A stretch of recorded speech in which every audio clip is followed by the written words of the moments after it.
For the pictures of Sean and Shane and Josh, you can go to our website at democracynow.org. The music, piano instrumental #1 by Jay Flash. This is Democracy Now!, democracynow.org, the War and Peace Report. I'm Amy Goodman. The U.S. and NATO assault on the Afghan city of Marja has entered its 5th day. U.S. Marines have called in helicopter gunships for support as they face heavy gunfire and sustained resistance as they try to gain control of the city.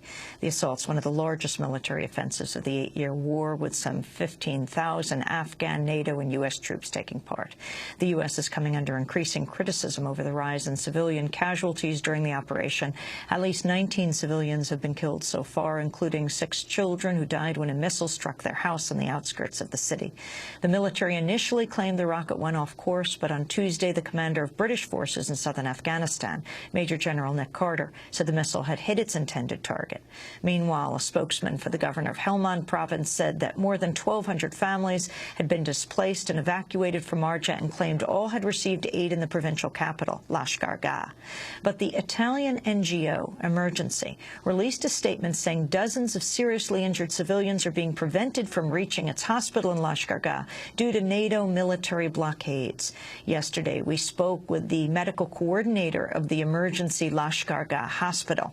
Matteo Del Aida is a nurse who has been working in Afghanistan for the past 10 years.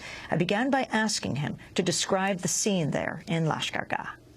We are seeing a lot of injured people, but very few people comes from the area where the big operation started 3-4 days ago, because it's impossible for them, for most of the civilian people, it's impossible to reach our hospital in Lashkar Gah. That is far from Marja, more or less 40 kilometers.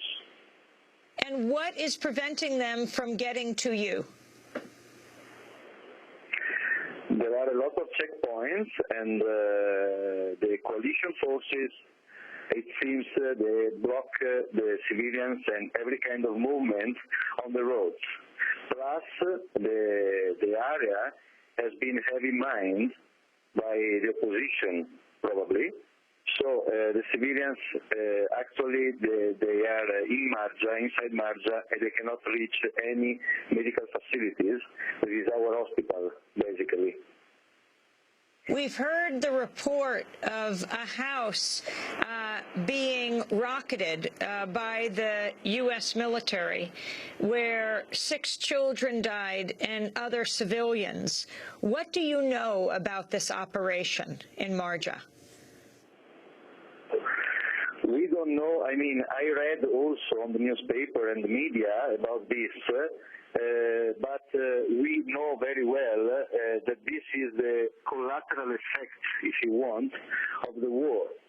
And despite the fact that some big brain thinks that war can be a good way to solve problems, this unfortunately is not the reality, because every war is taking a lot of sufferance, a lot of dead people, and the civilians and the population, that is the majority of the population, is suffering a lot.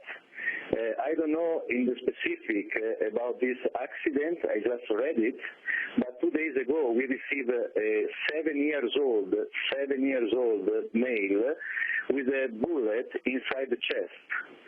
And for sure, this 7-year-old is absolutely innocent from every perspective. Your press release is very strong. It says emergency denounces these severe war crimes perpetrated by the international coalition of forces led by the United States and calls for a humanitarian route to be opened in order to guarantee immediate assistance to the wounded.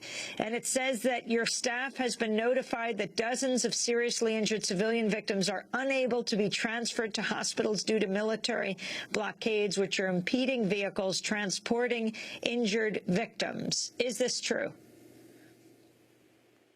Yeah, this is true. We had the voice that there were at least more or less 22 patients that were not able to reach our hospital because it's blocked.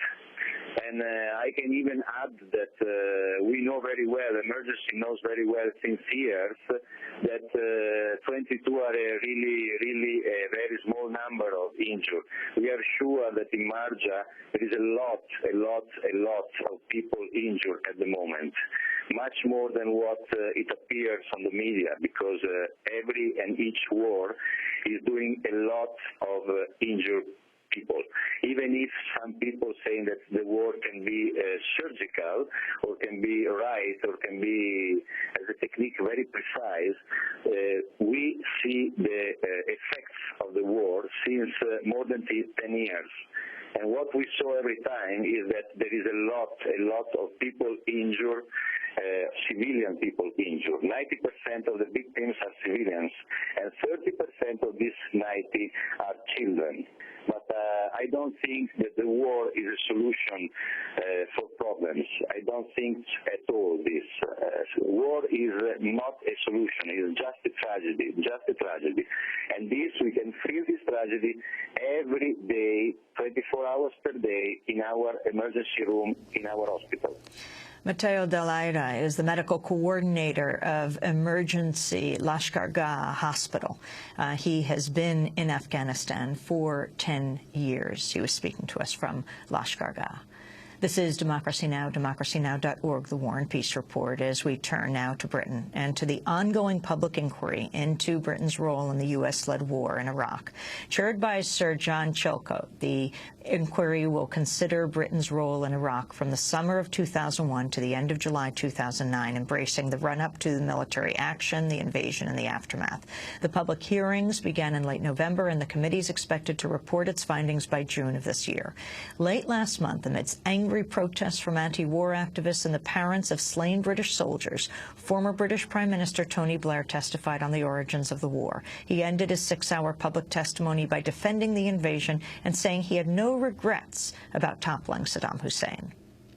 I had to take this decision as Prime Minister, and it was a huge responsibility then, and there's not a single day that passes by that I don't reflect and think about that responsibility, and so I should. But I genuinely believe that if we had left Saddam in power, even with what we know now, we would still have had to have dealt with them, possibly in circumstances where the threat was worse. In the end, it was